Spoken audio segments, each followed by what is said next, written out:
النهاردة هنعرض شقة على النيل على كورنيش المعادي، تشطيب الترا سوبر لوكس، تشطيب مودرن زي ما احنا شايفين.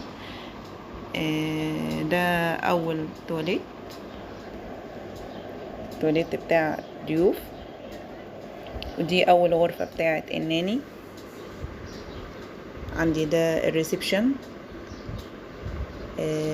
الفيو روعة على النيل، كل الريسبشن على النيل، ودي الواجهة على النيل. تمام. تشطيب مودرن زي ما احنا شايفين. في مطبخ امريكي.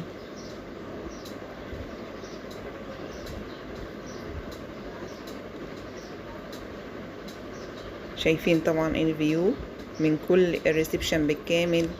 وده عندي